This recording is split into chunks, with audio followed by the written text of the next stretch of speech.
How are you getting on, folks? Look at not the greatest nor not the worst day there today between, I suppose, Cheltenham and Galway. A few winners here and there, more so in Cheltenham than we did in Galway, but hopefully, look, we'll be able to turn around now tomorrow. There's some very, very good racing on between Galway, Wexford, and Aintree tomorrow. Honestly, I think it could be a pretty profitable day for us. I'm not going to go too mad considering the fact there's three meetings on. I'll only be doing a few select bets here and there, but definitely looks to be a nice, I suppose, opportunity for turning a bit of profit. I'm going to, I suppose, have another video with Owen coming up later on there tonight, so make sure you're tuning into the Facebook and the Twitter pages to make sure you don't miss out on those. I've been looking through the card for Aintree. It looks to be there. Well, I've picked out a few horses there that have, I suppose, some very good profit, and I suppose a very good chance to their name as well. But we may as well kick things on. I'm going to start off by covering the races that I didn't cover with, say, Owen later on there tonight. As well as that, we're going to go on to Galway and follow it up then with Wexford then to, I suppose, finish off the video. But we won't spend too long. I think I'm just going to try and fly through it as best I can. The fact that there is three meetings tomorrow that I am going to be covering. I don't want to spend too long on each of them. But we may as well kick things off now. So first off, that I'm going to cover here in the YouTube for Aintree is the 12:47. We're going to go Torn and Frayed here at 5-2 for the Nigel Twiston Davis team. In my personal opinion, I definitely think that this horse has a very, very good chance. It's generally very consistent in all sorts of ground.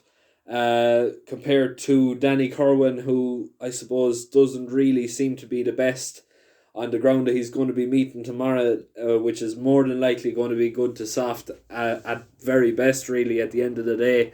I definitely think that Sam is, yes, Nigel is the trainer, so Sam is going to, I suppose, put in a very good show here now tomorrow. 5-2 looks to be very good value compared to 2-1 for Danny Corwin, who needs to, I suppose, prove that he is as good as he is on, I suppose, worse ground than he is on the likes of good to firm in places. I think 5-2 is great value, and I definitely would be suggesting Torn and Frayed in this particular race tomorrow. Then we are going to go straight into the bumper here.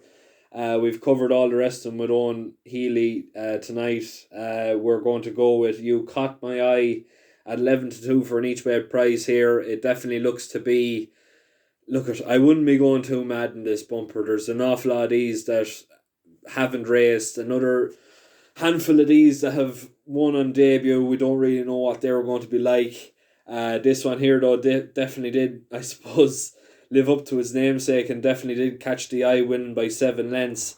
It wasn't the best of bumpers in that race, and the form hasn't really, I suppose, stood up as good as I'd have liked, but I definitely think I think it's around 11-2 he's trading at the minute.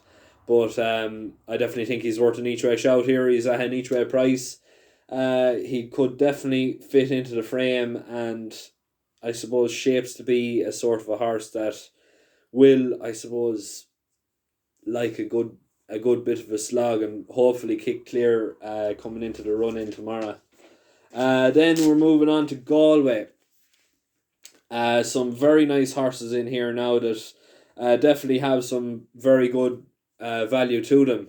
In my personal opinion, we're going to kick things off in the 12:40. This one here looks to be clear cut. Carrageen Lotus 2-1. I think this is printing money here. In my personal opinion, I've been keeping a very, very close eye on this particular horse since its bumper days. Absolutely loves heavy ground. Goes a very, very good nick out in front. Often very hard to catch, and it does take a very good horse to catch it in behind. It's facing horses here that are rated in or around 110 to 120. In my personal opinion, I think it'll take a horse of at least 130 standard to peg back this horse here now tomorrow. Expected to see it already, I suppose, from the get go.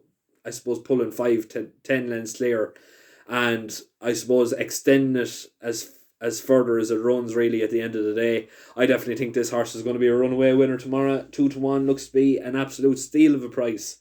1:15. Then we're going to go to next best of the day. We're going to go Deal Kerr for the Noel Mead setup. Currently trading around the price is 4-1, which I think is a crazy price as well. It beat the brilliant Monkfish in Fairy House, if I'm not mistaken, the last time it ran by 7 lengths. Obviously, Monkfish then went on to boost the form massively, and now is, I suppose, one of the leading ranks in the novice chasing category. Definitely, I wouldn't be too far wrong in saying that he could be very close to the likes of N Violin. I definitely think he is something very special. Deal Kerr 4-1 definitely looks to be a crazy price. I can't see this going off at 4-1 or even close to it coming into tomorrow. Really and truly coming from the Noel Mead yard. Obviously, you have to, I suppose, take it into consideration that he is coming off a bit of a layoff, but with the likes of Cask Mate, who was over, I think, 3 years off the track, to come in to Punchestown and absolutely hose up in a fairly decent hurdle race, that speaks volumes to me. I definitely think Deal Kerr will be well primed for this race tomorrow, and 4-1. Look, it's a great price. Now the 150. Then we are going to take a little bit of a chance here. Now we are going to go Beyond the Law at 6-1, if I'm not mistaken. It's going to be an each way shout here now with this one. Really and truly, you're, I suppose, looking at potential horses to take on the favourite here. The favourite for me doesn't really look to be a worthy one, really, to put it into a good context here. I'm looking at 2 horses here now, Chavy Artist and Beyond the Law. In my personal opinion, Chavy Artist, I know it was well fancy for the Munster National, but jumping did not hold up. That's the main worry here. You need to have your jumping on point for Galway, especially when you're coming in meeting that Galway double. If you're even a foot wrong, or if you miss even one stride coming into that double, forget about it. It'll take 5 to 10 to possibly even 15 lengths if you meet it completely wrong, especially in soft to heavy ground, which probably will be, I suppose, the case tomorrow. Beyond the Law was a very good second in Listowel last time out. Just narrowly touched off coming from the Mouse Morris yard. Michael is definitely in serious form. Really, when you put everything into perspective, it wouldn't take too much, I suppose, improvement to see this horse going on to be a massive contender in this race. Obviously, you're looking at the ground conditions. Will it favour him or will it not? In my personal opinion, looking at his breeding, he seems to be a hardy sort. In terms of, I suppose, overall, I suppose, consistency. Really, at the end of the day, what I'm trying to say in, I suppose, layman's terms, he looks to be a sort of an all-rounder in all-round conditions. In my personal opinion, 6-1 is overpriced and is definitely well worth getting on board each way. I think he's going to be thereabouts, if not take the lead, coming into the final bend and up the home straight now tomorrow. The 225. Then we are going to go straight in with a win prediction here now with Rock On Barney at 10-3.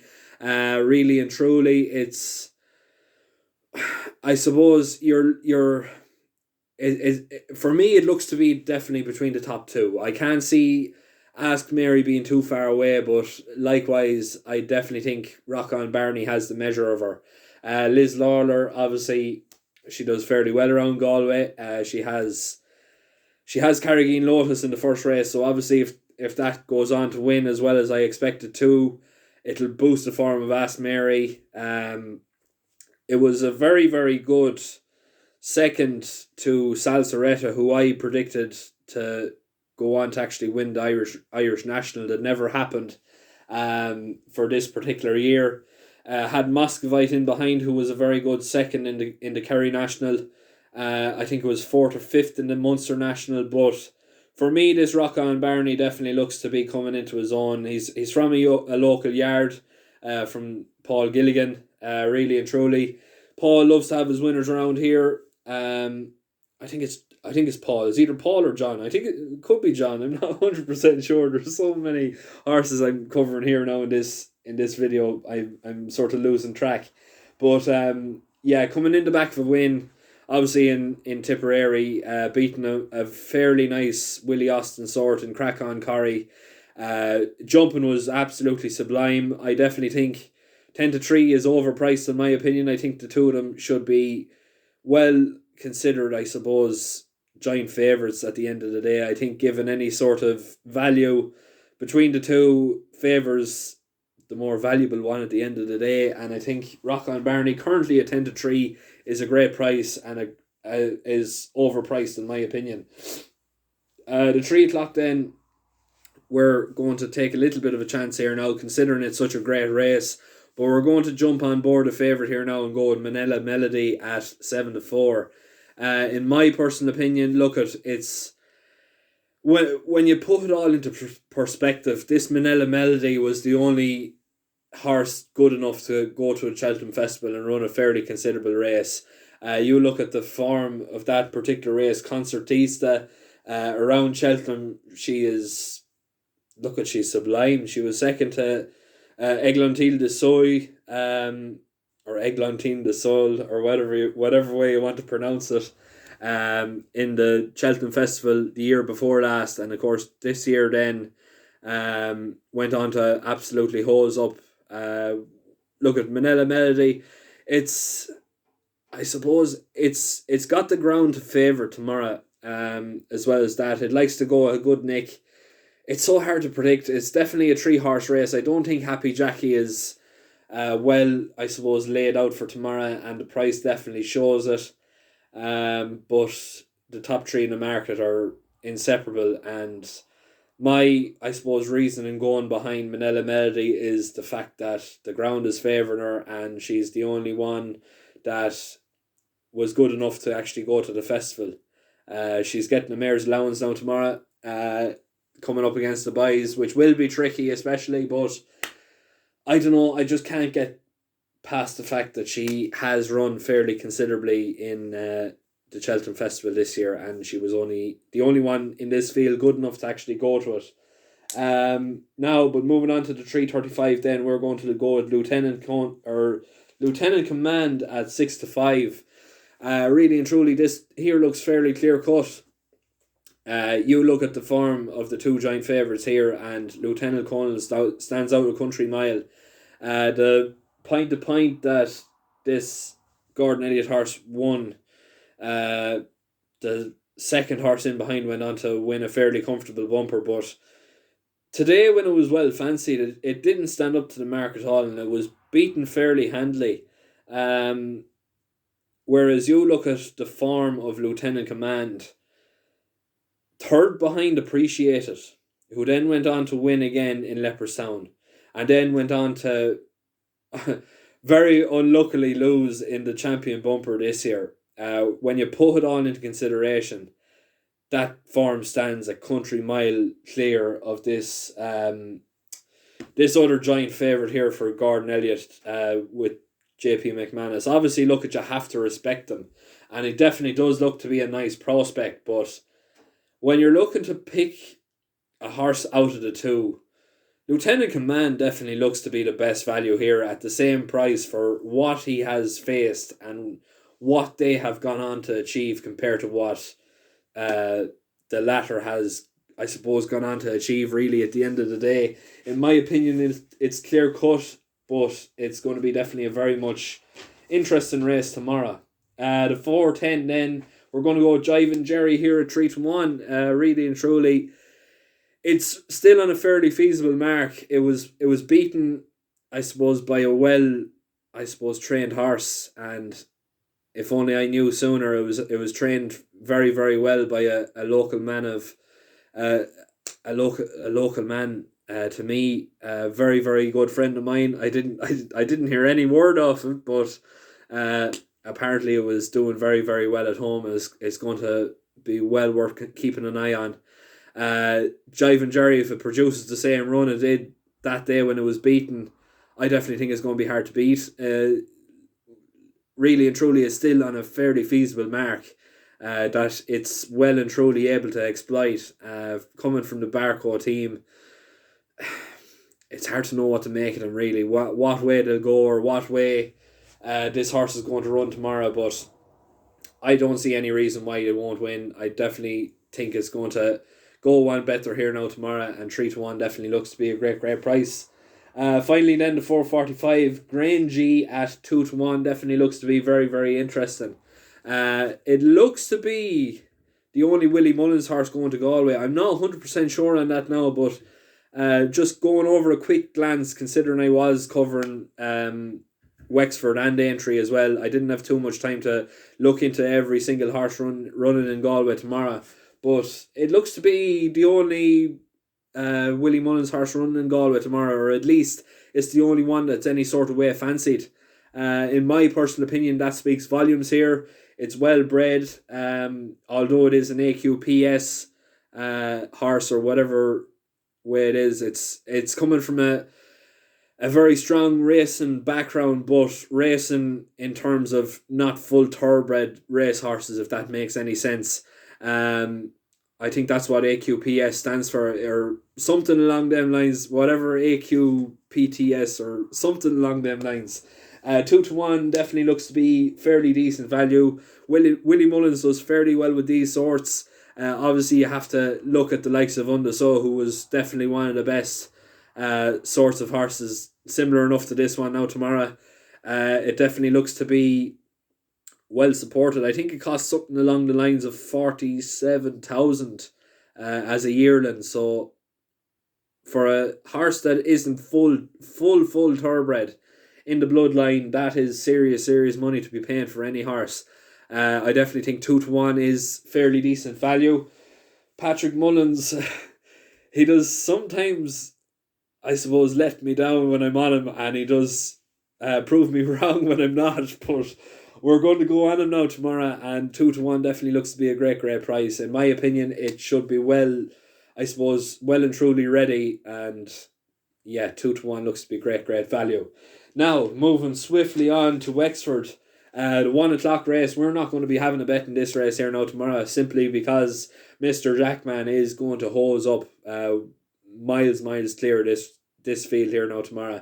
In my personal opinion, there isn't even a horse that's going to even come close to laying it love, and the market speaks volumes of that at 4-9. If you're looking to go and have a bet, in my personal opinion, the value is there for, I suppose, a forecast market or a tricast market. I've had a quick look through. I would be putting the two Paul Nolan horses who are locals to Wexford in, I suppose, to follow him home here now tomorrow. Rock of Tusker, I think he's trading around 20-1, but he had a fairly decent run last time out and should be well and truly able to, I suppose, run home behind them if improving any sort. As well as that, I think this Saga Avaris could well come into third. It's an unraced sort, but it's one of the more expensive horses in this field here now tomorrow. It's well bred and it should be, I suppose, worth watching. I definitely wouldn't be backing it as such straight, but it could well finish off in third. I definitely think the forecast market is there and at great value, but if you want to even boost it even further, go even smaller stakes and try your luck at the TriCast. I'm definitely going to stay away from it in my personal opinion, but look, we've picked out TriCast before. We could easily do it again tomorrow. Hopefully anyway, and if you're going to be having a bet like that, the very best of luck. The 135 then, we're going to go straight into the nap of the day. We are going to go at Cosabon at 5-2. This one here looks to be well suited here for this one now tomorrow. It was a very good second. No, it fell actually when travelling very well. 3 runs ago before winning in Clonmel pretty handily last Christmas. It needed a run last time out. I think it was fifth. But is meeting ground conditions and is way to win tomorrow. Really and truly, when you're putting it all into perspective, if this horse is ready to run, this horse will not be bet tomorrow. I think 5-2 is a great price. I don't think you're going to get it tomorrow. And yeah, 5-2 looks to be very, very good value in my opinion. The two the 210 then we are going to go with Champagne Gold at 7-4. This one here really looks to be not so much clear cut, but a very, very good opportunity against a relatively weaker field. You're looking really between the front two in the market here, Pienta and Champagne Gold. This one here definitely looks to be a nice prospect. With Pienta being very, very frustrating to follow. You can't really find any good races to place this Pienta in at this particular rating. It looks way over handicapped in my opinion. I don't think it deserves a rating of 138 simply because the fact of the matter is he's yet to go and win a race. Or yet to go win a race over hurdles at least. He might have won a bumper or he might have won a flat race, but 138 over hurdles is crazy in my opinion. I think he definitely deserves a rating of in or around 120 odd. Touching 140 is madness in my opinion. But saying that, he could go and prove me wrong tomorrow. But definitely this Champagne Gold tomorrow 7-4 looks to be the best value in my opinion. Pienta is there to be shot at. And this one definitely looks to be a very nice prospect. It should be hard to beat, and yeah, I definitely think he should have the measure of Pienta coming in here now tomorrow. The 245 then, we're going to go in an Aintree shout here now. We're going to go with Daisy's Hollow at 13-2. In my opinion, it has a very, very good chance. Shane Duffy, obviously the trainer. I think he's training in and around Kildare. I could be wrong on that. It's either Kildare or Loud. The two of them are, I suppose, ringing bells for me for whatever reason, but he's starting to hit form. Very, very good winner in Tipperary last time out. Currently, Shane Duffy is trading off a win rate of 25% in the last 2 weeks, but the form that he has been showing over the last month has been pretty solid, in my opinion. I definitely think he has a great chance here. Ground possibly going against him, but Tommy Brett, I think, is taking either 5 or 7 pounds off. I can't be 100% sure, but I definitely think, look at, if he can, I suppose, keep the race riding going and keep the race fitness up, I definitely think this Daisy's Hollow has a great chance in here. 13-2 looks to be a great price for an each way bet, and it should be pretty hard to beat. The 320 then, we are going to go to nap of the day for Wexford. This one here going with Atlantic Shore 9-4.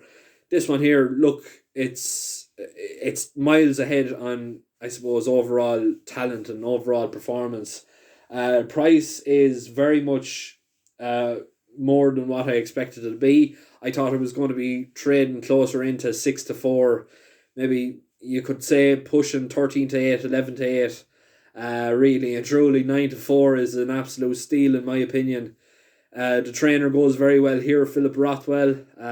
Brian Hayes, I think, is on board tomorrow. It had a very, very good form over hurdles last season and ran a fairly decent race on return on seasonal debut. Any sort of improvement at all will, I suppose, take this horse and lead the rest of the field on a merry dance. I think 9-4, you can't really go wrong.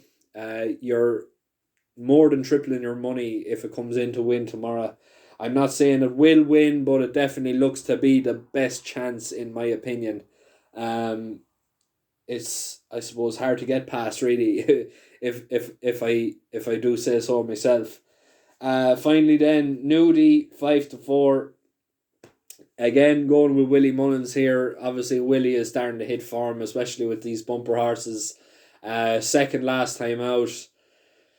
Jodie Townend on board, definitely one of the best lady riders at the moment. All you have to do is look at the lead or the lady riders table.